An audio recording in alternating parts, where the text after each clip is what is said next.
안녕하십니까? 다정다감 토크. 오늘은 민주시민을 위한 쉽게 엄마도 할 수 있다. 오늘 저와 같이 한번 가보도록 하지요. 저는 엄마 멘토 이현진입니다. 저는 감히 저를 스토리텔러라고 소개를 드리고 싶습니다. 자, 그 이유는요. 계속해서 쭉 보시면 아실 거고요. 자, 이 사진은 바로 제 취미 공연 발표했을 때 사진인데요. 바로 성악입니다. 이 성악이라는 부분이 하루아침에 득음이 되지는 않죠. 마찬가지입니다. 우리 민주시민 교육도 하루 이틀에 이루어지는 것이 아니라 지속적으로 꾸준히 교육을 반복했을 때 그 효과를 볼 수 있다고 생각합니다.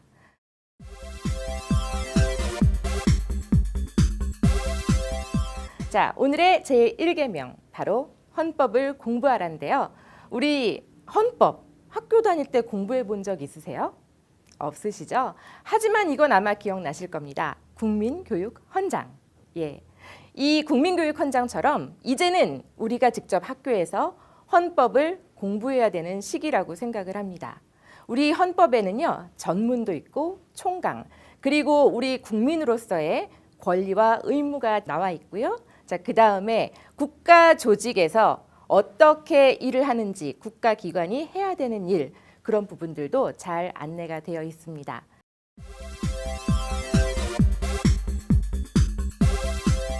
자, 두 번째는요. 옳다고 우기지 말합니다. 지금 이 영상으로 보시는 인물이 바로 누군지 아세요?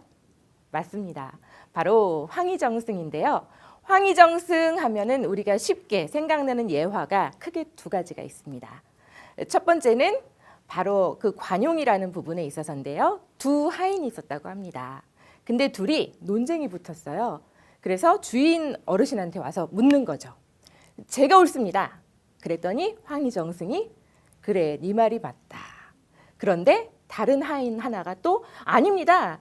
제 말이 옳습니다. 그랬더니 그래, 그대 말도 맞다. 자, 이걸 보고서 부인이 그랬습니다. 아니 여보, 당신은 A도 맞고 B도 맞으면 도대체 뭐가 맞는 거요?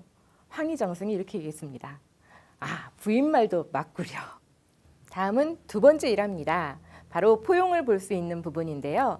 황희정승에게 어느 날 아들이 찾아옵니다. 그래서 이렇게 얘기를 하죠. 아버님, 오늘 제삿날인데 마침 소가 출산을 했습니다. 제사를 안 지내도 되겠죠? 이랬더니 황희정승이 이렇게 대답합니다. 그럼 지내지 말거라. 안 지내도 된단다. 자, 그로부터 며칠 뒤에 바로 황희정승의 친구가 찾아옵니다. 여보게나 뭐 한 가지 물어볼 게 있어서 왔다네. 뭔가? 마침 우리 돼지가 출산을 했는데 오늘 제사인데 꼭 지내야 될 것만 같네. 지내야 되겠지? 황희정승은 또 이렇게 얘기합니다. 아, 당연히 지내야 되고 말고. 그걸 본 부인이 의아해야 합니다. 아니, 어떻게 지난번에는 같은 질문에 안 된다고 해놓고 안 해도 된다고 해놓고 이번엔 또 지내라고 이렇게 하십니까? 했더니 황희정승이 이렇게 대답합니다. 지난번 우리 아들놈은 제사를 지내기 싫어하는 눈치여서 그리하라 했을 뿐이고, 그리고 우리 친구는 제사를 꼭 지내고 싶어하는 눈치여서 그렇게 하라 했다네. 이 부분에서 우리는 바로 이 황희정승의 포용의 리더십을 느낄 수가 있습니다.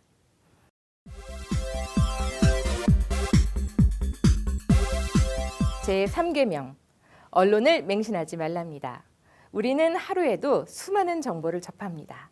그중에 뉴스, 신문, 라디오, SNS, 다양한 정보를 접하는데요. 그중에 오보도 꽤 많다는 사실을 알고 계신가요?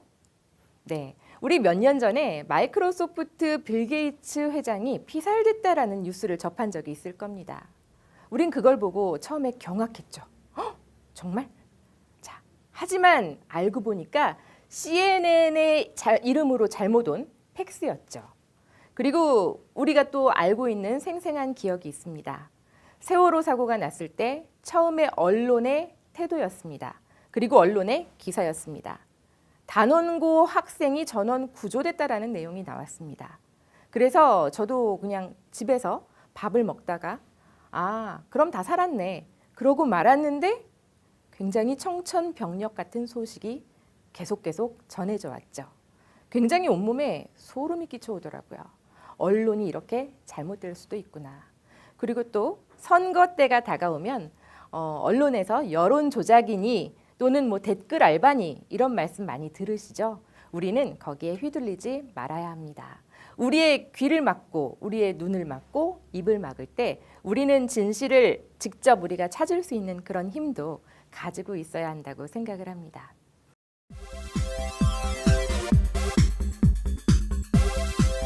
다음은 제 4계명입니다. 바로 종이 신문을 읽어라 라는 부분입니다. 우리는 하루에도 많은 뉴스를 접합니다. 뉴스는 빨라서 좋기는 하지만 대신에 빨리 휘발되어 버리죠. 그래서 저는 신문을 읽습니다.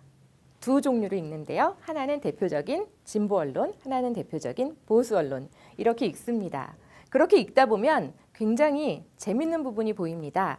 한 가지 팩트를 놓고 양쪽에서 공방이 있습니다. A가 주장하는 논리 그리고 B가 주장하는 논리가 서로 상반되게 나타납니다.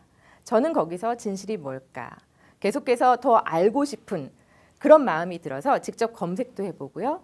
책도 찾아보고 또 다른 정보가 있지는 않은가 직접 SNS에 공유도 해봅니다.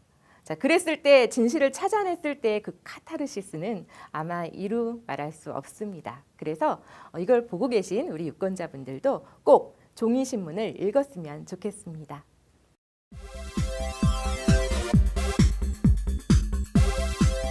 다음은 5번째 5계명입니다. 바로 내 이웃을 살펴라 라는 부분인데요. 지금 보시는 이 사진은 바로 저와 지체장애 1급의 30살 정도 되는 한 친구입니다. 둘이는 봉사단체에서 만났어요. 공교롭게도 이 친구와 저가 생일이 또 같더라고요. 그래서 더 끈끈한 그런 인연으로 지금도 만나고 있는데요. 이 친구는 굉장히 몸 자체가 불편하니까 한 군데만 딱 갇혀 있는 거를 너무너무 좋아할 것 같죠? 아닙니다. 지금 그림 배경에서 보듯이 야외에서 이렇게 햇빛을 맞는 거를 좋아하고 또 이렇게 굉장히 상큼한 미소를 가지고 있습니다. 예, 그리고 그 옆에 보이는 그 두 분의 사진은요. 바로 건축 설계사로 지금 현장에서 활동을 하고 계신 분들입니다. 이 친구의 꿈이 건축 설계사였기 때문에 제가 매개가 되어서 제가 알고 계신 지인분들한테 인터뷰를 할 수 있도록 도와줬습니다. 어떤 방법으로 건축 설계 공부를 해야 되는지 그리고 몸이 부자유스러운데 불편한 점은 없을 것인지 미리 미래의 진로에 대해서 탐방할 수 있는 기회를 줬습니다.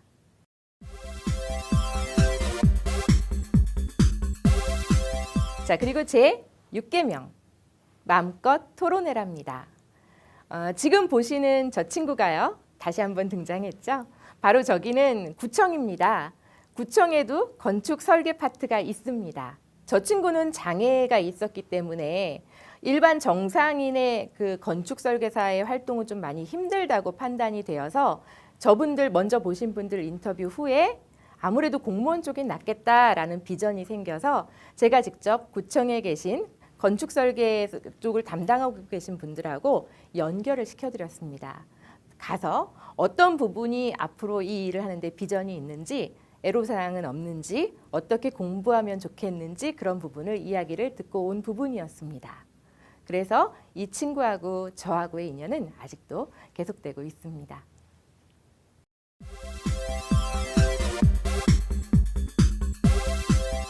자, 다음은 바로 정치에 관심을 가져랍니다. 바로 7번째 항목인데요. 우리가 가장 힘을 발휘할 수 있는 때가 바로 투표를 할 때가 아닌가요? 네, 그러기 전에는 우리가 정치에 관심을 갖고 이 정치인이 정말 앞으로 정치를 잘할 것 같은지 아니면 대통령감으로 정말 자질이 있는지 우리가 사전에 눈여겨봐둬야 됩니다. 지금은 정치 혐오라는 말이 너무나 지금 익숙한 세대인데요. 앞으로는 정치에 관심을 가져서 우리가 올바른 선택을 할 수 있었으면 좋겠습니다. 그래서 플라톤은 이렇게 이야기를 했습니다.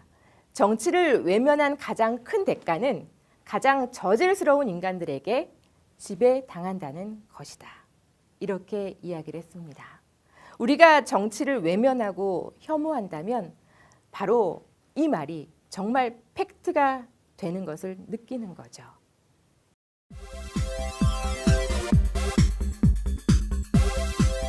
그리고 이번에는 8번째 항목, 봉사해랍니다. 자, 지금 보시는 사진은요, 제가 봉사한 사진들입니다. 저는 직장도 있고 아이도 기릅니다. 하지만 봉사를 할 기회가 있으면 계속해서 꾸준히 봉사를 하는 편입니다. 저는 제가 예전에 방송 경력이 있었기 때문에 목소리에 좀 달란트가 있구나라는 거를 미리 좀 알았어요. 그래서 가요축제라던가 또는 행복나눔 박람회에서 사회를 본다던가 아니면은 법률 봉사를 한다던가 이런 부분에서 꾸준히 이웃들하고 함께하고 있습니다.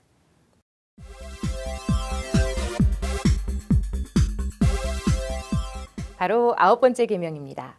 정의로운 일에 적극 동참하란데요. 사진에서 보시는 것처럼 저는 민주시민교육 방법론에 대해서 학습을 했습니다.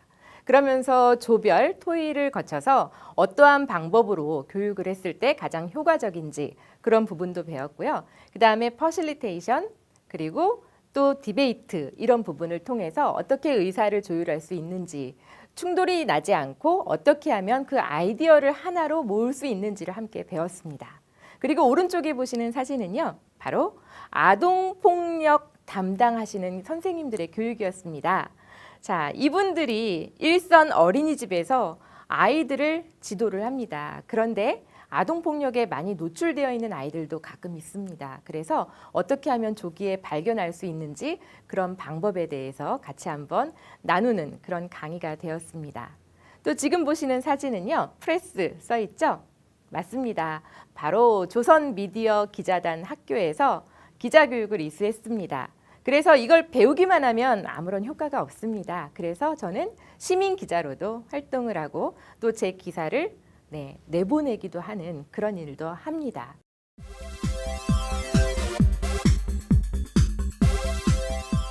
네, 이번에는 바로 마지막 항목, 10번째 항목인 투표해랍니다. 왜 투표를 해야 될까요? 투표를 하지 않을 때는 어떻게 될까요? 바로 우리가 앞서서 플라톤의 이야기 기억나시죠? 저는 아이들을 데리고 투표장으로 갑니다. 그래서 옆에서 지켜보라고 하고 정정당당하게 제가 한 표의 그 권리를 행사하고 나오는 모습을 아이들한테 직접 보여줍니다. 그럼 아이들은 궁금해하죠. 엄마 누구 뽑았어요? 누구 뽑았어? 이렇게 물어봅니다. 그럼 저는 그러죠. 이거는 며느리가 와도 가르쳐 줄 수가 없다. 아이들 굉장히 궁금해하는데요. 자, 이러면서 아이들하고 투표에 대해서도 이야기를 하고요. 또 선거와 투표가 뭐가 다른지도 한번 물어보세요. 아이들한테. 어떻게 대답을 할까요? 자, 그렇다면 우리 유권자분들은 어떻게 대답하시겠어요? 선거와 투표 어떻게 다를까요? 네, 선거는 우리가 누군가를 선출하는 그 행위를 바로 선거라고 합니다. 그러면 투표라는 것은 크게는 국민투표가 있는데요. 바로 찬반 여부를 묻죠. 다시 말해 선거는 내가 직접 정치를 할 수가 없으니까 대의민주주의로서 내가 나를 대신할, 나를 대표할 누군가를 뽑는 행위라면 투표라는 것은, 국민투표라는 것은 찬반 여부를 묻기 때문에 내 의사가 직접 정치에 투영이 되는 거죠. 그래서 직접 민주정치의 일환으로 보셔도 좋습니다. 선거일을 거룩히 지켜라. 다시 한번 기억하세요. 저는 대한민국 엄마입니다. 그리고 민주시민을 길러내는 또 다른 민주시민이기도 합니다. 여러분들도 마찬가지고요. 우리가 만드는 미래 같이 한번 꿈꿔보면 어떨까요? 지금까지 이현진이었습니다. 감사합니다.